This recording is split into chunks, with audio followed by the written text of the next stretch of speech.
everyone, it's me, Aaron, Professor Thorgy, your guide to all things geeky, and this is Comic Class, the show every single Wednesday where we talk about all things comic book, and this is easily going to be the biggest episode I've ever done or will ever do until January of next year, because this is an annual tradition of mine where every single January I go back and I look at all the comics that came out the previous year and I compile my personal list of the top 100 comics that came out. I've been doing this the past couple years on my Tumblr account, but this is the first time I've ever shared it with you guys on YouTube. I'm very excited about it. I thank you guys for joining me, and this is going to be a long-ass episode because my top 10s typically last like 20 minutes. This is 10 times larger than that. But I'm going to try and do this rapid fire, go through them as quickly as possible. I don't want to spend more than 30 seconds on every single one, so let's get right into it after I kill some more time and tell you guys what the rules are. I know, but with all my top 10s, there are rules about what counts, what doesn't count, the process of doing it, and since this is even bigger than all those, it of course has more rules than all those. But if you don't care about the rules, and you just want to jump right ahead to number 100 and just start going through the list, click right here or jump ahead to this time. There you go. Alright, for everybody else who wants to know the rules, here are the rules of this top 100. Okay, now the first big question that I'm going to have to address is, of course, what counts for the top 100 list. I couldn't just grab everything out there. I had to narrow my focus. Otherwise, I would never have been able to read all the acceptable books. So, here are the books that count. Regular comic book series, come out every single month, 20-some-odd pages, you might have heard of them. They count. However, have you ever been reading a comic and you went, oh, this is really good. Then the second issue comes out and it's like, oh, it got really bad really fast. Yeah, it's happened to all of us. Don't be ashamed. We've all gone through that. So in order to try and prevent that from happening, I set up a rule. Every single regular serialized comic book that I put on this list, at least 2 issues of it had to have come out this year. So there were a bunch of great books that came out in 2015, but only had 1 issue come out. Books like Snowblind, The Violent, they were amazing, but only 1 issue came out. So I can't accept them. Next up, this is an easy one, original graphic novels. As long as it came out this year and it was all original content for that graphic novel that came out this year, it counts. Next up, manga. Okay, manga doesn't count. And I know that a lot of you might be angry about that, but hear me out. If I accepted manga, I would double the number of books I would have to read to make this list. And there were a ton of great manga series out there. Things like A Silent Voice, My Hero Academia, One Punch Man. However, if I include those, I would have to also look at all the other manga that came out, and then I would have to ask myself, well, do I only count the stuff that got published here in America, or do I count all the stuff that got published in Japan and got translated by people illegally online? It's just way too much, and I don't know how to divide that up. So, sadly, manga doesn't count. Similarly, that's not a word. Similarly, Jesus. I'm like 2 minutes into this thing and my voice is already failing me. This is not going to end well. In that same regard, webcomics do not count simply because there's way too many of them. There are more webcomics right now than there are regular comic books on the stand, alright? And also, not only can I not read all of those, but unlike with comics, where you get a sense of all the stuff that's out there, and if there's something really good, someone will at least find it and praise it.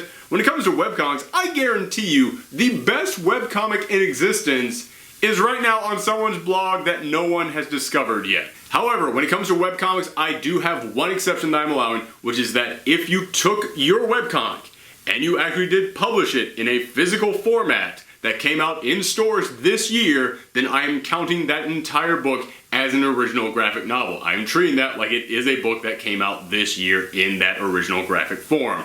I do that simply to allow for a couple of exceptions because, yeah, webcomics are amazing and there's a lot of really good ones out there that are actually making it to physical forms, and I want to give those guys some credit. The other exception that I want to say is that webcomics are different from digital comics. A webcomic is like you put out a strip a day, you put out a page a day, and over time it kind of develops and builds into something and you can put all that together. A digital comic is when you actually make a regular old comic. It just doesn't come out in physical print, it comes out digitally, and I'm allowing those simply because they are way easier to go through than all the webcomics out there. In fact, you can find a lot of great ones on Comixology. They have a wonderful comic book digital submission process. They allow for a lot of great young artists to come up and show off their stuff that way. And also, Comixology is just a really great website. That's even coming from a guy who works at a brick and mortar store who's in direct competition with them. I always recommend to people online, if you want to get into comics, Comixology has tons of sales on great stuff all the time. Definitely check them out. I am not being paid in any way, shape, or form to say this. However, if Comixology wants to pay me, I am totally down with that. Nobody tell my bosses at the comic store I just said that, okay? So, okay, that covers pretty much all the rules of what is and is not allowed onto this list. So the next question you guys probably have is this my personal favorite 100 books of last year? Or is it the books that I consider to be the 100 best from last year? And some of you might not know the difference between that. 100 favorite is just the ones that personally affected me the most, and I personally had the most interest in. And the 100 best are the ones that I try to step back from and look at objectively and go, okay, here are the pros and cons of this one, and even if it doesn't appeal to me, I can see why it would appeal to some people. And the answer is it's kind of a mix of both, because I wanted to go in there and just look at them both and go, okay, so what's the audience that this is made for? How does it impact them? But end of the day, I can't entirely tell whether or not those books are effective because I'm not part of that audience. And also, a lot of the books out there that I might go, oh, well, this is fantastic.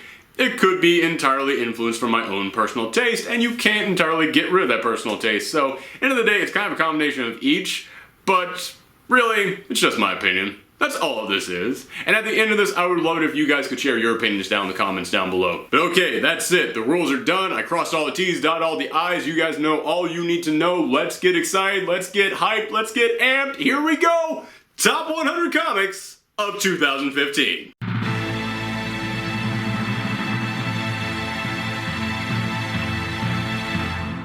Okay, starting us off at number 100 is Clean Room. It is a new horror series from Vertigo and writer Gail Simone, and it's kind of a look at what if Scientology was evil.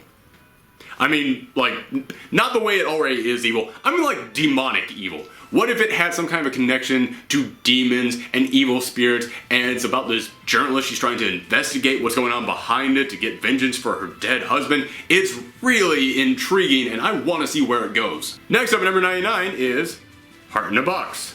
Ding! It was a book that came out last year, and it was kind of this fantasy look at what it's like to break up with someone and what it would be like to actually lose your heart and lose all emotions from it, and having to track that down and slowly just going through and meeting other people, and you slowly gain your heart back.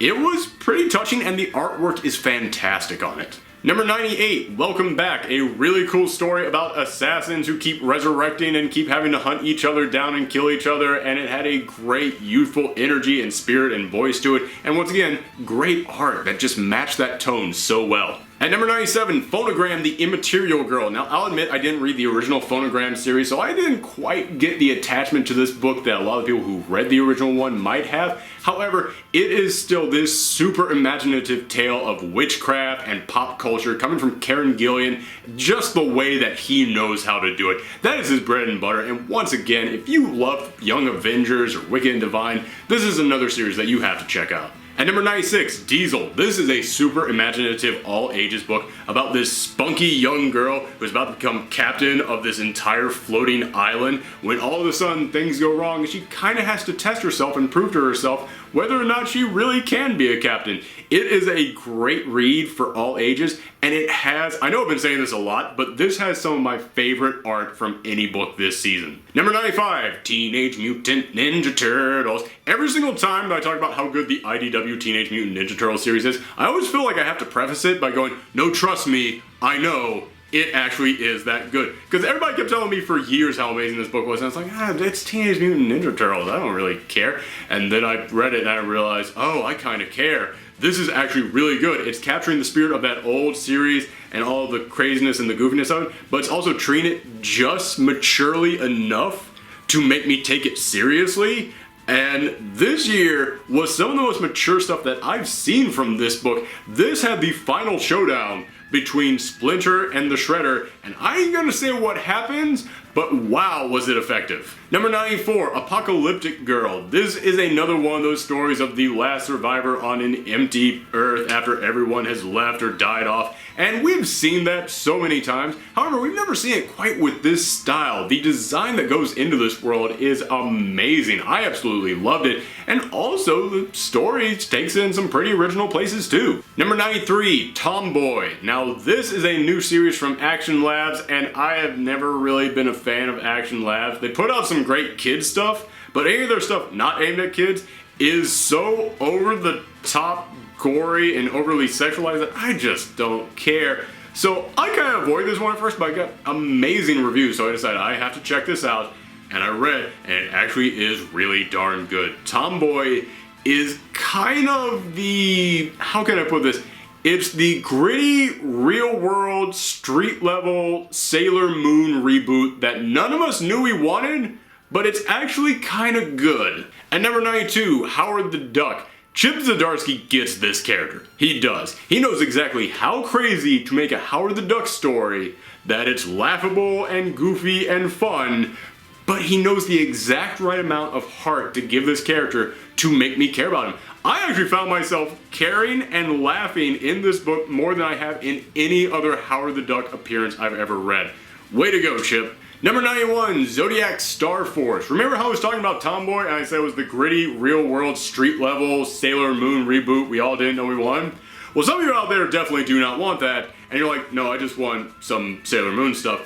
This is a great tribute to all those Sailor Moon and Sailor Scout and whatever you call those, Magical Girl, there we go, to all those old Magical Girl series. It's basically going, hey, what happens after they beat the big bad guy, and now they move on with their lives, and then all of a sudden it comes back, and they gotta get the team together one more time. This book is fun, it's got a great cast of characters. In fact, some of my favorite characters of the year come from this book. And also, it really is just a loving tribute for any fan of those type of shows. And at number 90, Legends of Wonder Woman. This is a brand new telling of Wonder Woman's origin, and it is done gorgeously. The page layouts for these are stunning. This is another one of DC Comics' digital first books, and I'm never really that big a fan of the art in these. Even if they're great, I still can't get over the fact that they specifically cut every single page into a top half and a bottom half. This one found a way to really make that work and really make it flow, but also, again, it is giving Diana a real heart, and it's not just having her start off as, yeah, I'm this big brave warrior, it's having her start off as this sheltered princess, and it's really showing us her development. I think that's a great way to take this character. At number 89 is Elektra. Now, this book would have been way higher on my list, except only 2 issues of it came out this year, and sadly, it was the final 2 issues of it, because this book, I absolutely freaking love. For anybody who follows my Tumblr, you know I was championing this book like crazy. It had non-stop crazy action, with Elektra being such a badass, and some of the most gorgeous art I've seen in any Marvel book out there. And it's a shame that it had to go, but the final 2 issues were still really freaking cool. Speaking of Deadly Assassins with Blaze, at number 88 is Ninjak. For those of you who haven't checked out Valiant Comics yet, you really should. That company is great. And Ninjak is basically Batman mixed with Archer. It's Batman if he was a total dick and just wanted to be a ninja. But he was the most high-tech, badass ninja out there going up against some absolutely crazy villains. Number 87, Nailbiter. I've talked about this book on this channel before. This is a great slasher horror book that has a weird sense of humor to how crazy it can get, but at the same time there is a big mystery behind it that keeps pulling you in. At number 86, Klaus. Speaking of dark gritty reboots of characters we didn't know we wanted one for, this is the real world take on Santa Claus, and it's basically meant to be his origin, and it's this big lumberjack dude out in the woods making toys and fighting bears.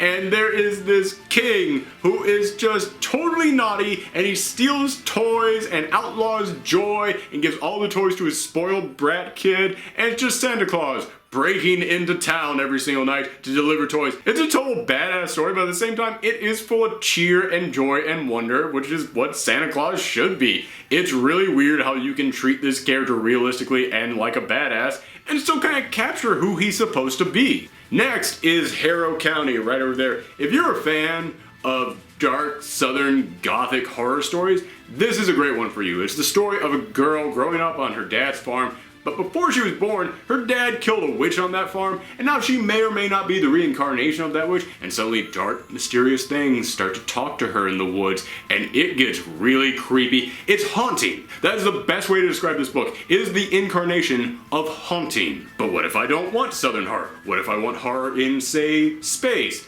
Then next up is Nameless. Nameless, I'll admit I had to reread the first issue a few times because it was kind of confusing and weird, but after that it got really freaking good. This is Event Horizon done right. It's about a detective who deals in the supernatural, and he's asked to go into space where this embodiment of evil is just floating down, and it is just weird, creepy, messed up horror stuff. Man, if you want chills about the unknown, this is a really good book for that. Next up, number 83 is the Infinity Gauntlet series that came out of Secret Wars. Now, when I first started reading this, I thought it was a really darn good post-apocalyptic story, but as it went on, I realized this is what if Final Fantasy was a Marvel comic. Because you've got these kids, they start learning about the Nova Force, they come together as a family, and then they start joining up with the Guardians of the Galaxy, and it's like, okay, these guys match these different quotas from these games, they all come together, and it's really fun seeing the team form, but at the same time, you're going all across the world gathering these gems, and they're really imaginative reinterpretations of characters from the Marvel Universe, and when it eventually gets to the end of this, and it's the big showdown, I was like, man, this just went to Gurren Lagann levels of crazy. So if you're a fan of literally any of the things that I just referenced while I was talking about this, then this is definitely a series that you want to check out. Number 82, Black Magic. This series is still really new, but it instantly captured my attention. It is a great detective story mixed with black magic, gorgeously captured in its artwork that's very realistic but imaginative at the same time. This book is fun and intriguing and creepy all at once. Number 81, I Hate Fairyland. Scotty Young is an incredibly imaginative artist, and this book is just a look inside his head. It is an excuse for him to go completely crazy and come up with whatever he wants and just be as imaginative as he can be and putting it all on the page, and it works if you really want to see fairy tale creatures get the crap kicked out of them. I can enjoy that sometimes. Number 80, They're Not Like Us. This is the street level hipster version of the X-Men. It's basically a bunch of runaway kids who develop psychic powers, and they all come to this one abandoned mansion where they start learning how to use them. In a weird way, it's a tribute to what made the X-Men work, but at the same time, it's completely its own thing because it goes off in completely its own direction, has its own unique flavor. It has a flavor that I can't look at and go, oh, well, that's like this thing. Like, yeah, the concept might remind me of some other stuff, but the way that this book is executed is very original. Next up at number 79 is We Can Never Go Home. Now, everybody kept telling me this book was amazing, and they kept telling me how great it was, and I'll admit, when I heard the pitch for it and I started reading it, I was like, oh, this seems like all the stuff I don't want to read about in comics. It seemed like one of those books that was trying to be really super dark and edgy just for the sake of it, but as it went on, I realized that's not the case. This book actually does have a lot of heart behind it, and it has characters that you really want to see come together and grow and bond, and also, it really just captures a different take on this story of the street level, oh, I have powers but no one should know, kind of story that we've heard so many times. It was able to take that and still make it feel new to me.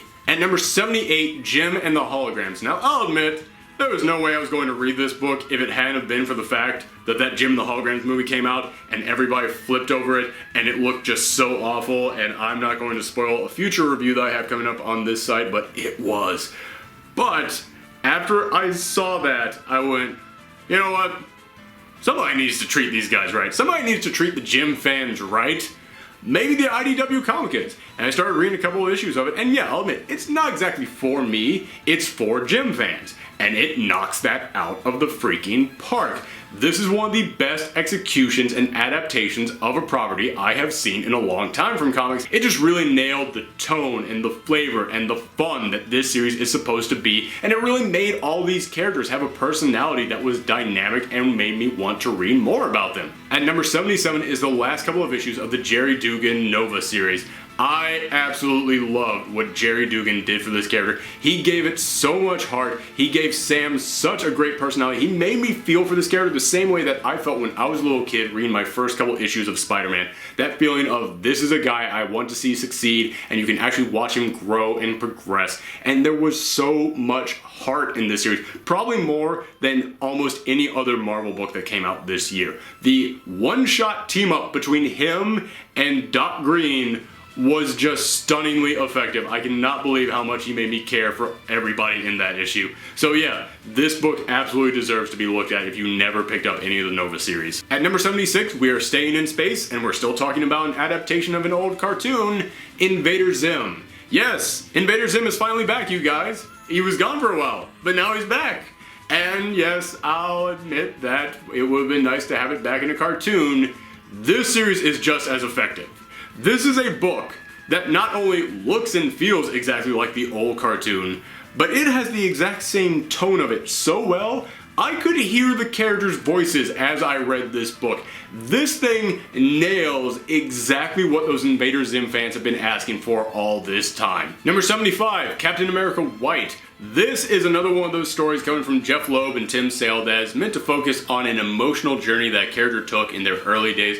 And this is the story of Captain America right when he woke up from being frozen, and he's starting to see how much the world's changed, but he's also starting to realize Bucky, my best friend, he died. Now, needless to say, we all know that's not the case anymore, but back then when he thought that Bucky was dead, it is a really emotional story about friendship, and it's about what these guys meant to each other, and it's a story about loss. And yeah, man, it knows how to tug on those heartstrings. Number 74, Manifest Destiny. This is one of those Image series that not that many people talk about, and I don't understand it. I don't know why more people aren't talking about Manifest Destiny. That series is a great, creepy, and imaginative horror series about Lewis and Clark going out to explore the new world, except that turns out there's monsters out there. This book takes a lot of classic monster tropes and also that feeling of exploring this big new environment and merges them very well to create some very original creatures, but at the same time, it doesn't forget to mention that some of the biggest monsters are on their own ship.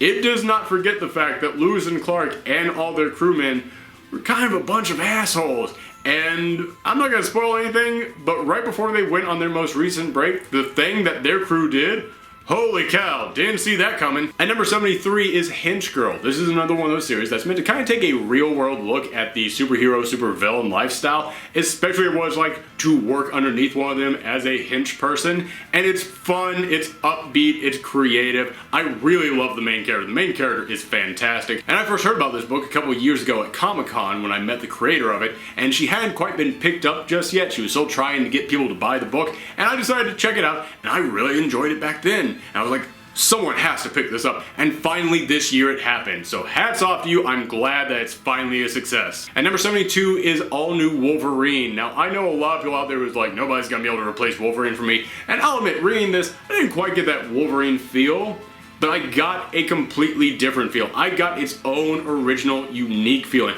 Almost as if this was, I don't know, an all-new Wolverine.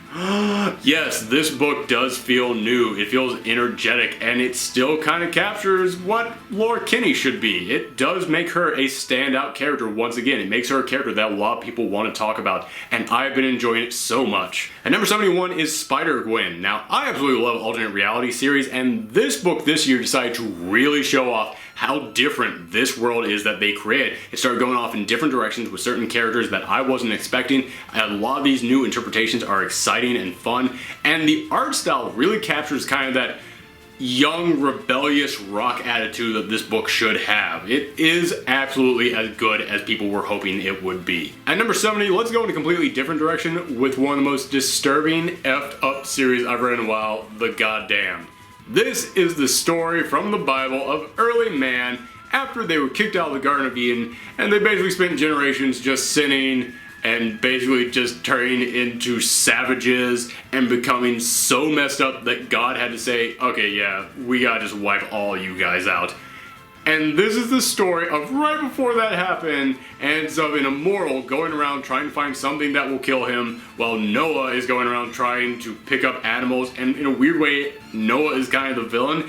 It's so crazy and so horrifying and disturbing to read. But there's some audiences that want exactly that, and there are some days when that's exactly what you want to read. So if that matches your requirements, this is the book for you. At number 69, and I swear I didn't put him at this spot on purpose, but at number 69 is Deadpool. Now, you guys, if you've watched this channel, you know my relationship with Deadpool. You know the relationship that anybody who works in a comic book store has with Deadpool. Even if we like the character, we get so freaking sick of him being all over the place. However, oh my god, this book was good. Holy cow. I'm not even talking about that previous series, just even what they have come out with in the brand new, all different Marvel. That series so far has been fantastic. I have been shocked with the way that the writers of this book can make that book so funny and yet still give Deadpool a heart.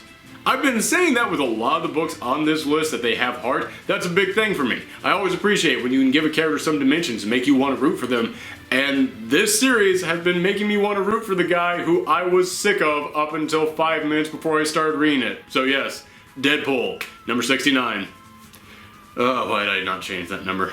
At number 68, Bandette. This is a series that kind of is meant to capture that Tintin adventurous young person, early French feeling to it, and it's kind of what if Tintin had his own Catwoman. That's what it is. It's her going around just stealing things, but she's not a jerk. She's not doing it just for the money. She's kind of doing it for the adventure and the spirit of love, and she's got a fan base that follows her around. It is so fun and upbeat. This is one of those books that whenever a person comes in asking for something for their kid or something for, you know, people who are young at heart and just want something that they can really have a good time with, Bandette is always one of those books that I love to recommend. At number 67 is The Spire. There's only one way that I know how to describe this book. Imagine if Jim Henson, back when he was making movies like The Dark Crystal and those more kind of disturbing fantasy films, imagine if back in those days he decided, I'm going to take this world and make a detective story set in it. That's the best way I can describe The Spire, and it's exactly as good as that description sounds. Number 66, Loki, Agent of Asgard. Remember how I just mentioned if you can give a character a heart, who I wasn't expecting to find that in, that I kinda have to give you major props? I gotta give Al Ewing major props. He knew exactly how to make Loki a three-dimensional character that you really found yourself caring for, but at the same time, still made him live up to that title of the God of Mischief. He pulled off cons in this series that I just had to stand up and applaud at sometimes. 65, Silk. Again, a book focusing on a character I didn't really care that much about until this series came out. Dan Slott could not write this character to save his life and basically made her a two-dimensional... I ain't even gonna say what he made her, but if you read the book, you know what he made her. But when I read her own series, oh my god, Robbie Thompson came in and made her one of the most fun characters I have read in years. This entire series was a joy, but it wasn't just an upbeat, fun time. They also had this character go through some serious issues and dealt with some serious effects of the storyline she had gone through. I absolutely loved what they did with her character. 64, Lazarus. Now we've all seen a lot of dystopian futures. We haven't exactly seen the rich political a-holes taking over dystopian future, and this is one of those series that focuses on what life would be like in there, especially if you were the hired gun who had to work for them, and they always treated you like a second-class citizen, but at the same time told you were their family. It has a really complex character with a very complex relationship with the other characters.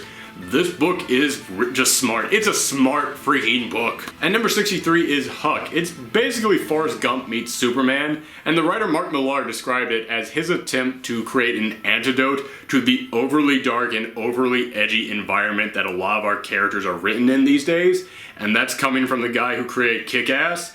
Not the guy I was expecting that to come from, but that is the type of book that we need. Number 62, The Autumnlands. This book has a wonderful, imaginative fantasy setting and one character who was plucked up and put in there from a sci-fi war movie, and just seeing that character running around and being a total jerk to all these characters is so fun. But even beyond him, this book is so imaginative and so well thought out. It's got one of the best plotted out fantasy worlds I've read in a while that it absolutely deserves a spot on this list. Number 61, Public Relations. This is basically Arrested Development with magic. And it is exactly as good as that sounds.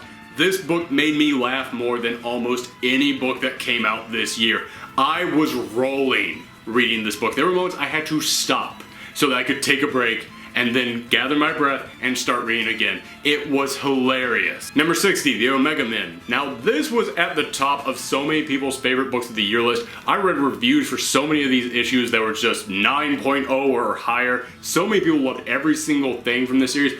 I'll admit, I read it. I didn't quite see the appeal of it at first. I mean, the first issue, half of it is written in an alien language that they didn't bother to translate. How am I supposed to get attached to that? However, because people kept saying it was so freaking good, I decided to stick with it. And wow, when you finally start learning about these characters, seeing what their mission is, seeing what they're going after, what they're up against, and seeing Kyle Rayner go along this big emotional journey alongside them, yeah, it absolutely deserves to be considered one of the best books of the year. Now, speaking of books that I tended to disagree with people at first on, but then eventually we all came together and agreed upon, is Bloodshot Reborn at number 59. Now, this is another Valiant character, and it's being written by Jeff Lemire, and the character of Bloodshot was this assassin who was basically programmed through nanites to go out and just target people for the US government. Eventually, he was freed of that. The curse was lifted from him, the nanites were destroyed, until they started appearing in other people. And now he has to start tracking them down, and he is going crazy from it. Now, as I said, this is another one of those books that I disagreed with everyone on first about, because at first, everybody said this book wasn't that good, but towards the end, everybody was raving it. Everybody said it was fantastic. I don't understand what everybody's talking about, because I thought this was great from the start. From the start, this was a different side to this character. We see him going through an emotional crisis that you can't even imagine, and yeah, you feel for him. Number 58, the new Hercules series. I have already talked about this book before, but holy cow, they took Herc in a brand new direction, and I am loving it. They have given him a wonderful supporting cast, and had one of the best intros to the premise of this series I have seen in a while. I believe my exact words were, you can teach a class on how well they introduce this character and his supporting cast and the premise. Within like the first 3 pages, you know everything you need to know, and it's all exciting. And once again, Herc is just one of the most fun, lovable characters out there, even if he is trying to be more mature, which is a side that I am enjoying seeing. Number 57, Justice League. This year was the year of the Darkseid War, and at first I didn't really care for it. I'll go ahead and admit that, but wow, it got really good towards the end, and I am loving seeing what they are doing with all of these characters. And the point where it is about to reach, which has the Anti-Monitor and the Earth 3 jerks and the Justice League now as gods, Jeff Jones has never lost his ability to amp up a storyline to a huge climax, and you can feel how big this one is going to be. 56, Action Comics. This year, Superman lost almost all his powers, his identity was revealed, and now he's out there as just a street-level brawler. Again, another story that if you pitched it to me, I would have said, that sounds like nothing I want to read. But Greg Pak knows how to give this character heart. Again, heart, heart, heart. That is what it takes to make it onto my top 100 list. And wow, this book proved that even if Superman doesn't have his powers, even if he is going street level, even if his personality is changing somewhat, he still has what it takes in him to be Superman. This is a book that still proves to us what being Superman means. And number 55 is Birthright. This is the story of a young boy who goes missing. His family falls into turmoil, everyone's blaming them, they fall apart under the stress of it all, and then a year later the boy returns as a 30-some-odd-year-old giant jacked up barbarian dude who just spent years in this mythical fantasy land as a warrior trained to be the greatest swordsman out there so that he could slay this great evil. Now that pitch alone sounds pretty great to start with, but at the end of the first issue they threw in a twist that makes you realize this series is going to be something completely different. And oh man, is it good. At number 54, now I will admit I have not been a fan of the New 52. I have not been a fan of the direction where they have tried to take a lot of these characters, but this year, the old classic Superman came back in Superman Lois and Clark. The old classic Superman, he got stranded in our universe along with Lois, and they're now raising a kid together, and this book just feels like those old series. It captures that tone so well, and also proves that even if Clark Kent can't be Superman, even if he has to be Superman in secret, he can't wear the big red S anymore, he's still Superman. This is a book that still proves to us why Superman was a cool character. Now, speaking of the exact opposite of Superman, Ant-Man at number 53. Easily one of the funniest books of the year. This is a book that you fall in love with the main character, and then you just can't help but laugh whenever he screws things up. And God, Nick Spencer knows exactly how to write great witty dialogue and banter, and he's given Scott some of the best supporting characters to help create just pure crazy situations. This is a joy to read. If you haven't checked out the Ant-Man series, it is a must. At number 52 is Divinity. This is another Valiant series, and this was the series that got a lot of people finally talking about Valiant. After all these years, it's the one that made people perk up and go, oh, what's this Valiant stuff over here?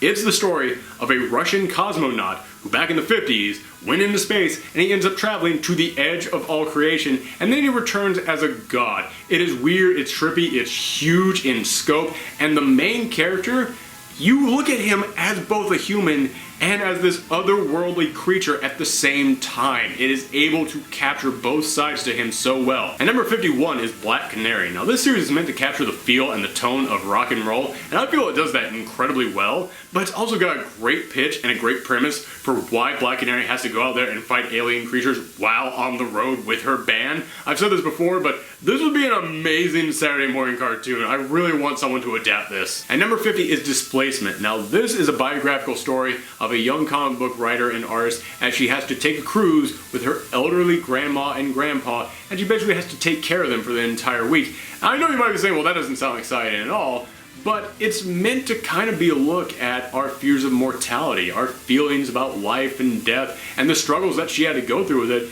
And I will come in here and say, if you are one of those people that said, that doesn't sound very exciting, there was a moment in here in which she thinks she loses her grandma and grandpa on that cruise ship. That was one of the most tense moments in any book I've read this year. But yeah, this book, it's fun, and again, it just has so much heart, and it's going to make you look at your own grandparents in a brand new way.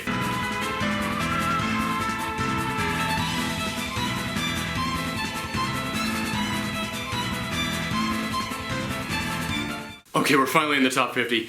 At number 49 is Avengers and New Avengers. I'm having this one share a spot because this year the storyline in both those basically merged into one. In fact, you no longer read Avengers like this and New Avengers like this. It just went back and forth between the two of them. But this was nothing but the lead up to Secret Wars. It was the build up to that, and the whole point of it was to raise tension and make you feel the scope of what Secret Wars was going to be, and it worked. It did that. You did feel tense. You did feel like this was going to be huge. So they both did exactly what they were aiming for incredibly well. Number 48, Weird World. Now I'm including both the Secret Wars series and also the issue of it for the main series that came out at the end of the year because it all kind of merged together and felt like one thing to me.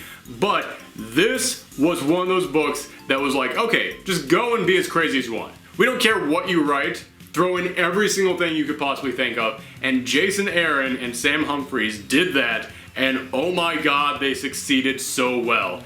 I could not have imagined all the insane stuff that they would come up with for this book, but Weird World is a place where anything and everything can happen, and it's full of sorcery and swords and magic, and wow, they captured that perfectly. They captured the feeling of pure insanity so well and put it into one big floating island. Number 47, Swamp Thing. This year saw the end of Charles Soule's great run on this book, and it would have been way higher if it weren't for the fact that only about 2 or 3 issues of it came out this year. But he wrapped up the story of Alec Holland so well and introduced us to brand new sides of this spiritual reality that was being created in the Swamp Thing book. At the end of it, when he meets a brand new avatar, I won't say what it's the avatar of, but that was a really big moment this year. And number 47 is Spider-Woman. Now I know there are a lot of people out there who disagree with me about this series. You've all told me on Tumblr and Twitter about, but I can't help it, guys. I love this book. It's one of my personal favorites of the year. Jess is one of my favorite characters of 2015. She is such a lovable curmudgeon, and the way that she has teamed herself up with Ben Urich and the Porcupine, and how she basically just looks at them both like, oh my god, you idiots. But at the same time, she is so strong and confident as a detective. The moment that she has to sneak in to this town, and the way that she just starts blending in, I was like, oh my god, that is so freaking good. But also, the just string of bad luck that she has leading up to that, I was like, this speaks to her character so much. I love this series. It's so freaking fun. And if you're one of those people who, when the first issue came out and you're like, oh, Greg Land is drawing this, he only did like 4 issues. Start at issue number 5, which gets the brand new look and the brand new costume and the brand new artist, because everything about that is so much freaking fun. I think I said that was number 47. It was actually number 46, making this number 45. I'm sorry, guys. We're halfway through this list and I'm already a shriveled, dehydrated, confused little man. So I don't know what I'm going to be at the end of this list. But number 45 is Plutona. Now, Plutona is a series about these kids who find a dead body in the woods, and that dead body is a superhero. Now, this is one of those series that gets into the dark side of childhood that we don't really talk about. Like, kind of like, hey, how much of a jerk can kids be? What are the secrets that a lot of kids share? And I'm not going to say anything else, because I don't want to try and spoil anything, but I really did get attached to this story and where it was going with everybody, including with the backup story of this superhero that they found. Next up, talking about the secret lives of children, Sacred Heart. This is a book that the best way I can describe it is, when you were in high school, did you ever go to one of those parties that was in someone's house? You'd be like, whose house is this? I don't know whose house it is. Where are their parents? I don't know where their parents are. They just kind of live by themselves. And so it's basically just a bunch of unsupervised kids roaming around. That's what this book is. It focuses on 2 protagonists, a boy and a girl who used to be best friends, but now they're starting to come together and they're starting to form a relationship. So it's about that kind of awkward process and going into that next stage of your life. But at the same time, it really focuses on this town that's just full of kids, and it gives each of them characters. It will focus on every single one of them, even if for just one panel, and you can really get a sense of who every single person in this town is just from that. It did a great job building this world. Next up, number 43 is the brand new Archie series. Now, this was the year when they decided they were going to reboot Archie, try and get him to be in touch with all the kids out there again, which is something that people try and do so often with old properties. But the surprising thing is that this year it actually worked. Yes, Archie is back. They are now taking the romance between him and Betty and Veronica a lot more seriously. But at the same time, they realized that Archie was kind of a cartoonish world, and they know exactly how to treat this world so that it pays respect to that. This is probably one of the best reboots I've ever seen of a property. Next up at number 42 is Awkward. Now, this was an original graphic novel that came out for young readers this year, and nobody really talked about it, which is a shame because it was incredibly good. This is one of the best books I've read in a long time for kids, especially kids who are fans of, like, say, the Diary of a Wimpy Kid series. It's a story of one girl who's really into art and one boy who's really into science, and their 2 clubs are clashing, but they just want to be friends. They want to get to know each other, but at the same time, you know, society's kind of pulling them apart from each other. But it's not a romance. It's a pure friendship, which I think is very healthy for little kids to read about. And at the same time, this book really treats these kids like they're characters. It does not treat them dumbed down in any way, shape, or form. It really focuses on a lot of problems that a lot of kids do have to go through at home or at school. I really gotta give this book respect for what it did. Next up, number 41 is Prez. Now, this is one of the best political humor books I've read in a long time. It is all about an 18-year-old being put right into the White House as the president, and basically is meant to be a look at that youthful energy for change that we've seen so much in the last couple of elections, and what happens when that becomes the president and they don't owe anybody favors. They didn't get beaten down by years of bureaucracy. They're actually there to change things. And this addresses so many issues that are happening in politics these days that, considering what's happening in the election this year, I think it is actually a very great read that everyone should check out. At number 40 is The Story of My Tits. Now, I know that you're hearing the title of that and you're probably saying, what the heck is that? This is an autobiography. It's the story of this writer as she grew up, and it's kind of a story about what breasts mean to a woman as she's growing up. It's like her when she's young going, well, all my friends are getting breasts. How come mine haven't developed yet? How come I haven't gone through puberty? What's going to happen to me? It's her experience growing up, and then when she gets to college and suddenly all the guys are just interested in her breast. And then it kind of goes into the darker sides when the big C gets introduced. It's actually really touching, and it's a great look at all the struggles that this character had to go through and that a lot of women have to go through. And speaking as a man, it's given me a point of view on this that I never really could experience myself. So yeah, it did exactly what an autobiography is supposed to do. It put me in the shoes of this other person and it made me feel what they feel and it made me really care for them. And considering the fact that a lot of stuff that's happening in here is stuff that women in general go through, I feel like this is a book that a lot of people really should read. At number 39, wow, it is going to be weird following that one up. At number 39, Star Wars. Yes, this year Marvel finally started making brand new Star Wars books. They're all set in continuity, and holy cow, even before The Force Awakens came out, these books came in here and went, we know what Star Wars is supposed to be.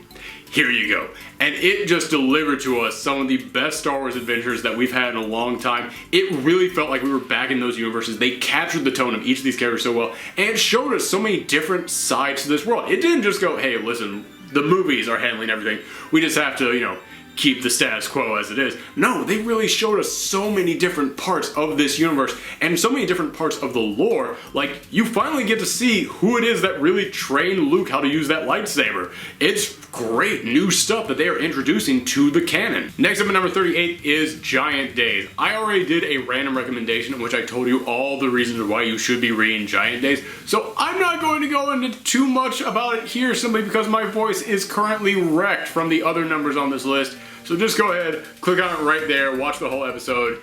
Okay, we're good. At number 37, perhaps the biggest surprise to come out of Marvel is Groot. Groot got a 6-issue long series this year, and I had no idea how that was going to work when the dude can only say one thing, and yet somehow they found a way to make a guy who can only say I am Groot one of the best characters of the year. They gave him so much heart in this series. I'm not going to spoil anything, but at the very end of the series, where it finally ends up, I started to tear up a little bit. Next up at number 36 is the cousin series to Star Wars, Darth Vader. Okay, Star Wars is fun and interject, and reading that book made me go, yeah, finally more adventures, yeah, this feels good. Reading Darth Vader made me go, oh my god, this book captures that villainous tone so well, and the supporting cast he has been giving is incredible. I love these supporting characters in this series, and Darth Vader himself, they write that guy with so much respect. They write him exactly as he should be, as the guy who, when he comes into a room, you are left speechless. Typically because he's force choking you. Next up at number 35 is Stray Bullets. Now, I've never really known how to describe Stray Bullets all that well, but one of my customers one day described it as the Pulp Fiction of comic books. That's what it is. It is. It's multiple stories about different characters, but they all exist kind of connected to each other within the same world, and their stories overlap with one another, and they're all kind of tied through murder and crime and darkness. And yeah, if you want something that's just really good and pulpy, this is the book for you. Next up at number 34 is 1872. Now this to me was hands down the best Secret Wars tie-in series. It's a series set in the Old West, and it's taking a lot of those classic Marvel characters and reinterpreting them in this setting, but it's not just going, oh well, it's Spider-Man, but now he has a cowboy hat on. No, it reinterprets them perfectly. Like, Tony Stark is the town drunk who used to make all the weapons that they used back in the war, and when you eventually see the scene that tells why he started drinking, oh my god, it's one of the biggest gut punches of the year from any book. And the new character of Red Wolf is such a badass, and this is one of those series that when it started, I was like, okay, I know exactly how it's going to go, and it didn't. At the end of the second issue, I was just left speechless because I didn't know what was coming from this book. At number 33 is East of West. Now, I've mentioned multiple times on this list that I really enjoy a series that can really build up the fiction behind their world, that can really map out this new setting that they have created for this book. No book does that better than East of West. The world and the fiction behind East of West and this weird future that they have created is so freaking imaginative. And every single couple of issues, they will introduce some new element to it that is going to split off into its own story and then just wrap around and start interacting with all the other parts. And holy cow, the way that everything starts to mesh together in this world is so freaking good. Next up at number 32 is Martian Manhunter. Now Martian Manhunter was completely reinterpreted for the New 52, and this book comes in and reinterprets him again, but for the better. This book has the Martian Manhunter die in issue 2, and then a bunch of other random characters start popping up, and it's revealing that each of them are sides to Martian Manhunter and a different part of his personality. So who knew Martian Manhunter was going to be a team book, first of all? But it ends up bringing them all together in this huge sci-fi concept with a dash of horror and a dash of superheroes, and it's one of the most original books that DC has right now. Next up at number 31 is Secret Identities. Now this is my personal winner for Image series that everyone should have been talking about, but for some reason no one was, because it got canceled at only issue 8, and it was so freaking good, and I could like feel it in my heart when this book got canceled. Like I could just sense it because I was enjoying it that much. You know those series, I've mentioned a couple on this list, that's like, alright, we're going to take that concept of the superhero or supervillain and we're going to show a different, more personal side to them. This did that with an entire team. Every single person on this team has some kind of a secret, some kind of a personal life goal that they're keeping hidden from everyone, or a personal family connection they want to keep hidden, or a personal struggle that they don't want to talk about.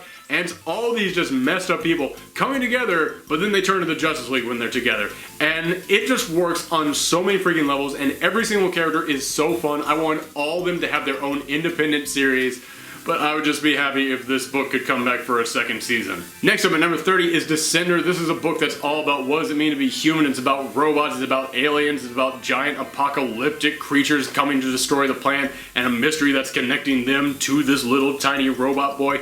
This is what Steven Spielberg's AI should have been. I'll just say that and leave it at that. Next up at number 29 is the book that has continued to fall off my shelf while I've been trying to record this, so instead I'm just going to hold it right here. Paybacks.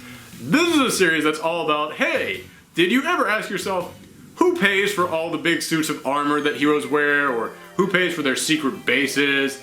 This is about the guy who pays for and provides all those things.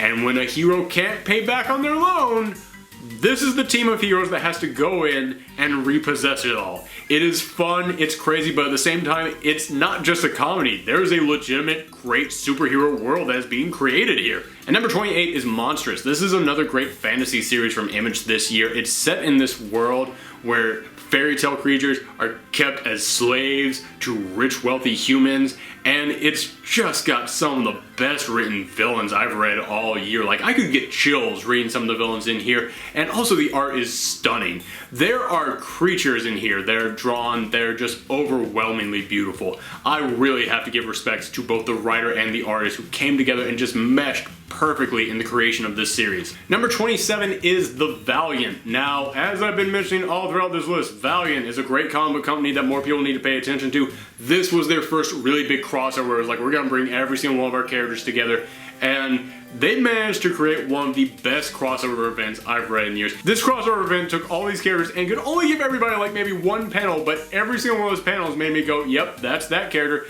and the threat that they're facing is just so big and creepy, and it's captured gorgeously. If you have yet to check out Valiant Comics, this is a great way to get introduced to everybody in there. Number 26 is Sculptor. Now this was the story of a struggling young artist who really wanted nothing more than to just be famous and to leave his mark on the world.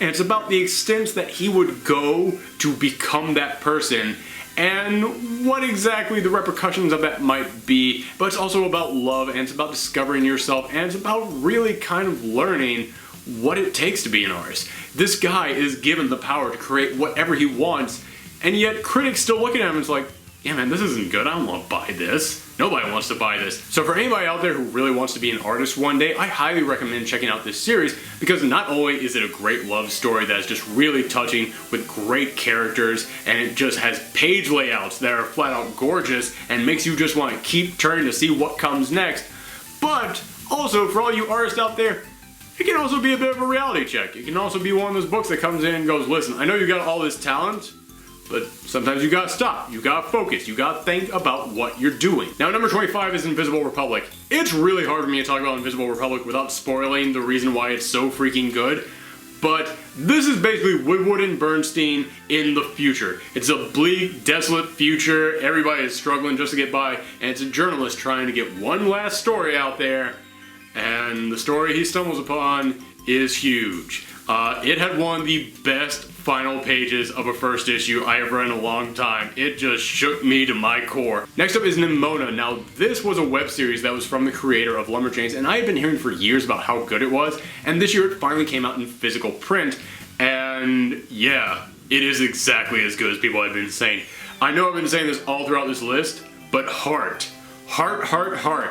This is a series all about a supervillain and a little shape-shifting girl who wants to be his apprentice, wants to be his sidekick, and wow, I was not expecting to get so much enjoyment out of this series. I was not expecting to bond with these characters, to really feel for them, and just to see so many different sides to them that just made you fall in love with them. This is an amazing book that anybody who is a fan of Lumberjanes or Miss Marvel or any of those other types of series, you have to read this book. And number 23 is Two Brothers. This is the story of one family as it went from the father and mother down to their children, including two twin brothers, and how those two twin brothers kind of tore the family apart, and how each of them kind of went off in their own directions, and you just see the entire thing fall apart, and it is just so emotional. This is a book that with every single stage and every single year that goes by, it just hits you harder and harder. And I'm not going to say who it is that's telling the story, but when you eventually find out who it is and you start learning about their character, you see that they add an entire new angle to this story and a new side to this family. And oh my god, it just ends with a mystery that makes me go, I need the answer to this. But at the same time, this book is kind of even better without me knowing. This was a great original graphic novel. Number 22 is Silver Surfer. Dan Slott took this character and just made him one of the most adventurous and fun and imaginative characters in comics. The adventures that he went on this year were just stunning, and the way that they decided to tell each story was so creative. There is one issue in which the whole thing is just the infinity symbol. Like, you start reading up here, but at the bottom there's another story going upside down, and then as you read, suddenly the top panels become the bottom panels, and then you get to the end and just swooshes right back around and just goes like that. And it's so hard to explain, but that's the kind of high levels of creativity that went into this series, and Mike Allred just knew exactly how to draw this book. Everything just came together to make this easily one of the best books of the year. Next up, number 21 is The Vision. Now, this is easily the most talked about book that came out of the Marvel relaunch, and for good reason. I wasn't expecting to be so engaged by the story of The Vision and his robot wife and their two robot kids moving to the suburbs as he tries to just live a normal life. I wasn't expecting to find that so dramatic and shocking. Oh my god, like 4 pages in, this book just casually tosses out there something that just will leave you speechless. And it does that all throughout the series. I wish I could talk more about this book, but it's one that you just have to experience, because anything that I say about how good it is would just be a spoiler, and I can't take that away from you. You have to read this book just to see how good it is. Next up at number 20 is Daredevil. Now, a lot of people have called Mark Waid's run on Daredevil to be probably the best in the character's history. I can't really argue with that. This is a guy who reinvented this character, gave him this, no pun intended, devil-may-care attitude, but at the same time really delved into what was behind that smile. It showed that Matt Murdock is a guy suffering from severe depression. It really dove into that, and at the end of this series, he stuck the landing. I gotta say, I really felt like the way that he wrapped this all up and the final storyline was very satisfactory. The way that he brought that big secret villain in for the final storyline, it was perfect. It was one of those things in which I was afraid that he was going to have to rush this ending for the big Marvel relaunch, but the way that he puts out there is like, no, you had this plan all along. You had that in your back pocket for whenever you decide to end this series, and when he just put it out there, it wrapped up so well. I absolutely love the way that this book ended. And number 19 is Grayson. I have absolutely loved seeing how Dick Grayson has adjusted to his life as a spy, because it's such big, crazy stuff that he's now dealing with, and the agency that he's working for clearly is not always on the up and up, and they're telling him to do things that he doesn't want to do, and yet he still finds a way to be the Dick Grayson that we know and love. I think that this book took a concept that I thought could have been terrible, and instead they handle it with the precision of a surgeon. Okay, you guys ready for what is easily going to be the biggest surprise on this list? Jughead. Oh my gosh, everybody's been talking about how good the new Archie series is. I think Jughead is so much better. Jughead is being written by Chip Zdarsky again, and as I've said, that's a guy who knows how to take comical, goofy characters and still give them the right amount of comedy and the right amount of heart. And Jughead is the perfect smartass. He is the biggest smartass in comics this year. Every single line that he has, where he's able to one-up someone, or he's able to slyly sneak away with something, it is just so smooth and so well written that it leaves me shocked every single issue. And number 17 is Fanty Bukowski. Remember how I was talking about Sculptor could kind of be seen as a warning to young artists? Fanty Bukowski is a warning to young writers, because we have all known that one guy in class who's like, I'm a genius, how come no one recognizes my genius? I could write books like everyone else out there, but I don't want to be as dumb as everyone else out there. No one can even understand the great stuff that I'm writing. This is a book all about that guy. It's about that guy, and it's a look at his life, and it was hilarious. If you've ever known anyone like this, it was like, you are capturing this perfectly, but at the same time, this is a book that all writers need to read, because you might be that guy and not realize it, and you'll be reading this book like, oh man, what a loser, oh no.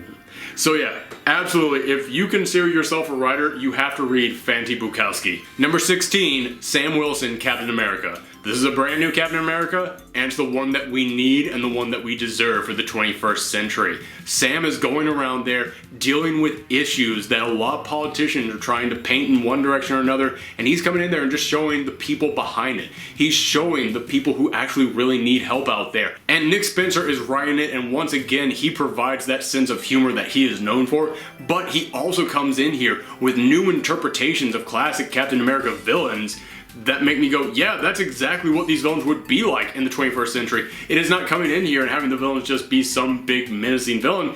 It's having them be corporate guys, and it is writing them exactly as they should be written. I think this book captures exactly what it is aiming for better than almost any book this year. Number 15, Bitch Planet. This is a book that is aimed at anyone out there who has felt discriminated against, felt like they have just been beaten down by society, felt like there is an invisible hand over them just ready to push them down whenever they try to stand up. This book is for you, and oh my god, it nails that. This provides a voice to people who really need a voice in comics. Number 14, Batman. Do I even need to tell everybody how good the Scott Snyder Batman is? It almost seems like that's law in comic books. That's like, you must say Scott Snyder's Batman is amazing. But the truth is, it is amazing. It actually is a really good series. And this whole year has been the story of Commissioner Gordon as the new Batman, which I know a lot of people have not enjoyed. But yeah, I might have been a naysayer about that at first, but Scott Snyder knew how to make me approve of this guy.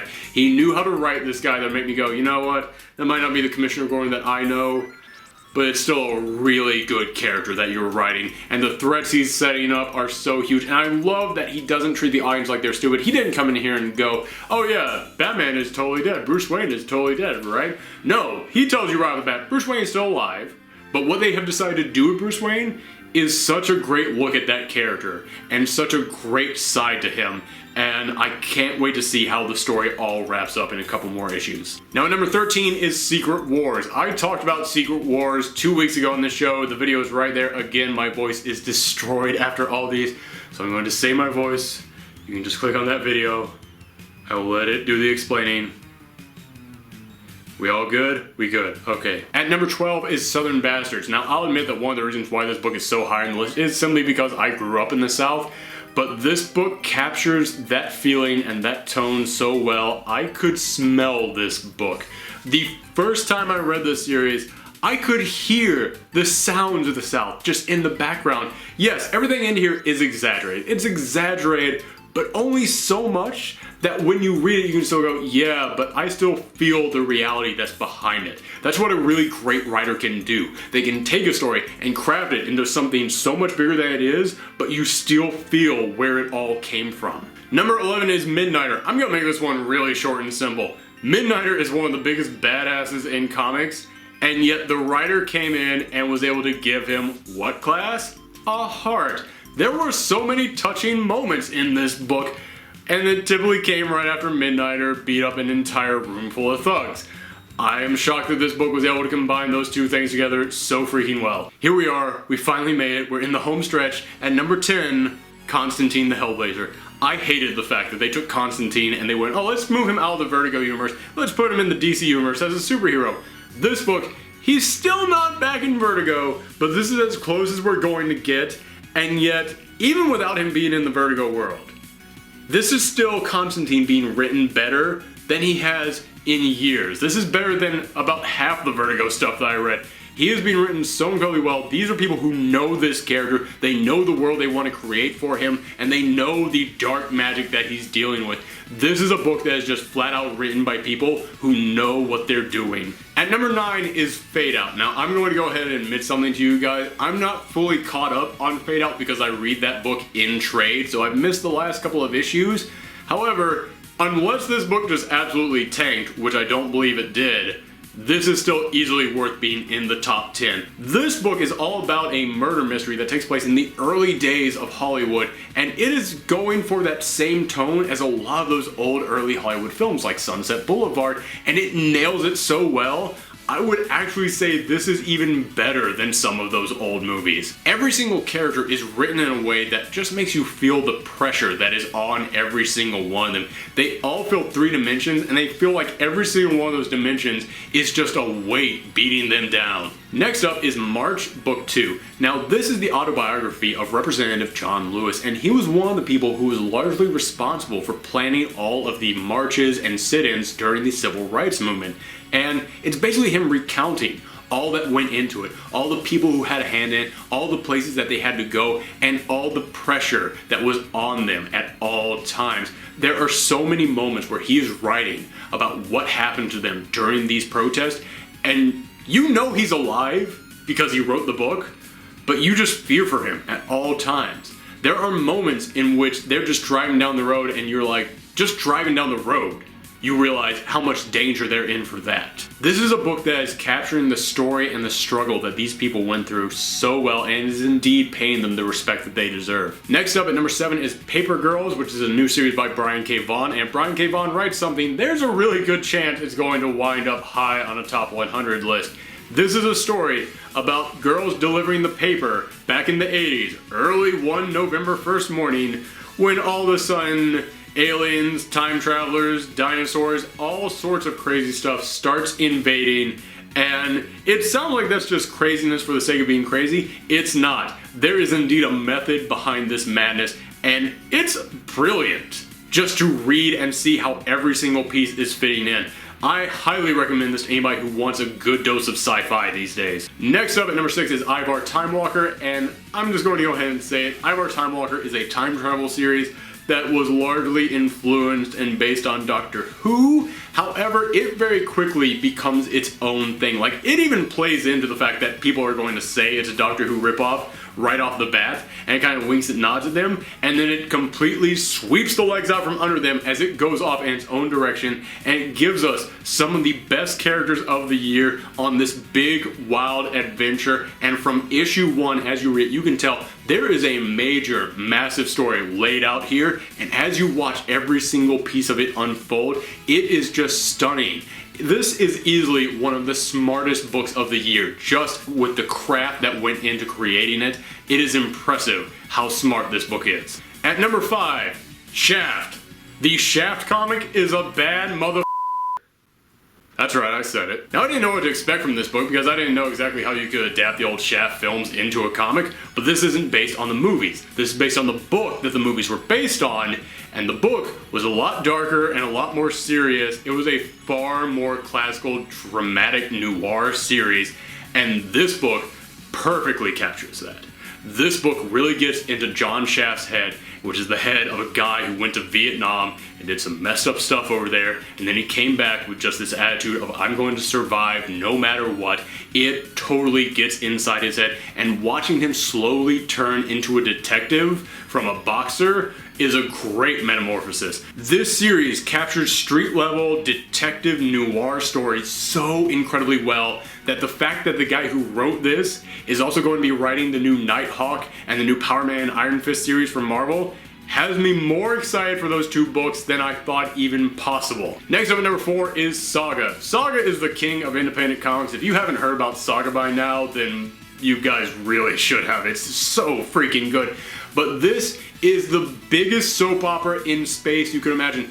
I would come in here and tell you what the plot of the book is, but in order for me to tell you about the stuff that happened this year in the book, I would have to sum up so much stuff because every single issue of this series is important. Every single issue introduces you to brand new characters, each with their own backstory. There are so many freaking characters in this series right now. And every single one of them has their own story going on. And the way that you have watched them all mesh together over this last year has just been beautiful. This series is golden. At number 3 was Multiversity. This year Multiversity wrapped up, and I'll admit a lot of the really good parts of Multiversity came in the previous year, but the final issue of Multiversity was so darn good. It was not only one of the best Justice League books I've read in forever, it was one of the best Avengers books I've read in forever. I love alternate realities, and Grant Morrison went in there and went, I'm just going to take the best stuff of every alternate reality ever, create some brand new ones so we can create even more great stuff, and I'm going to have them all collide in one of the best superhero comics of the year. And number 2 is Miss Marvel. Now, if you're not already reading Miss Marvel, I don't know what I could possibly tell you to convince you to pick it up, because this is easily one of the most critically acclaimed series of all time. And for good reason. This is a book that is not only capturing the voice of a generation and treating that entire generation with respect, but it's also created one of the best and most fun characters in any comic book, and at the same time, even appealing to guys like me, who is years older than this character, and still making me go, oh man, I can kind of relate to this character. When you can write a character in a way so that no matter who is reading that book, can look at that character and feel some kind of a connection to them, some kind of a relatability with them, that's just great writing. And lastly, at number 1, my personal favorite book of the year is Jason Aaron's Thor. Now when I say that, I'm not just including the Thor series that came out at the beginning of the year, but also the Mighty Thor series that came out at the end of the year. They were both written and drawn by the same team, so I'm combining them into one. And this story of the new Thor rising up while the old Thor trying to find his place, while at the same time, they were just some of the best written villains I have read in any book this year, with this big overarching story that's just building, and you can tell that there is a massive scope to it all. All that just came together to create easily one of the best books that I have read this year. And my only complaint with the original Thor series was that, okay, we're still kind of following the old Thor as he's trying to figure things out, which is great. I am enjoying the old Thor, and seeing him adapt to his situation was great. I love seeing that. But I didn't really get much of a feeling for the new Thor. I got a little bit, but because it was being kept a secret, I didn't really get that many dimensions to her.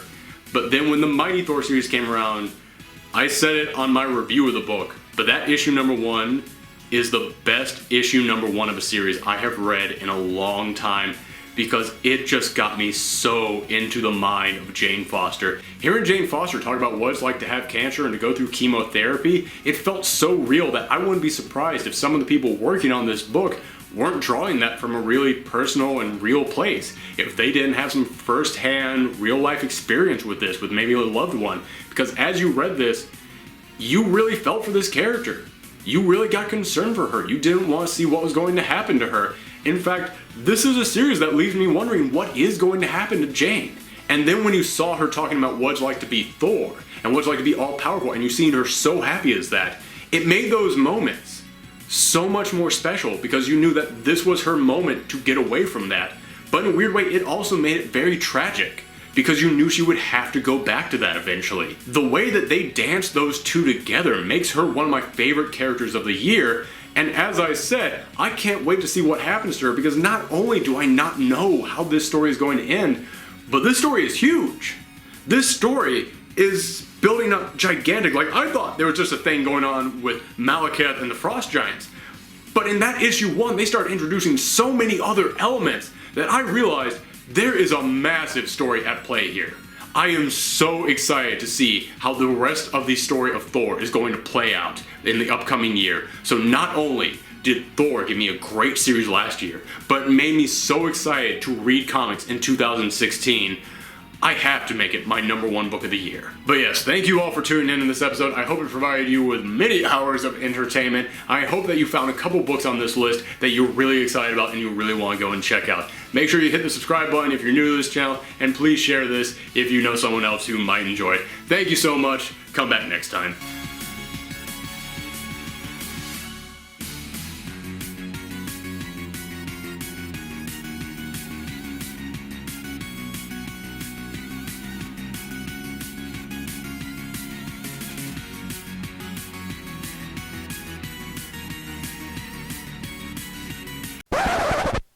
Hi there folks, it's me again. I know the episode's over, but I just wanted to come in here because I was editing this episode and I was going over all of my choices, and then all of a sudden I realized I left off what was easily one of my favorite books of the year, and I feel like a total jerk for that. And now I didn't do this to be some kind of like a cliffhanger, it's like, hey, come back next week, but I feel so bad for not including Unbeatable Squirrel Girl on this list of best books of the year, simply because I forgot. It easily should have been on here, and it easily should have been really high. So here's what I'm gonna do, because I feel so bad about forgetting to put that on the list. I'm going to do an entire episode next week talking about how good that book is. Come back next week and I will be talking all about that in a special random recommendations episode. Alright, thanks again for watching this episode, and I'm going to go because my voice still is completely shot from that. But thank you all very much. Come back next time.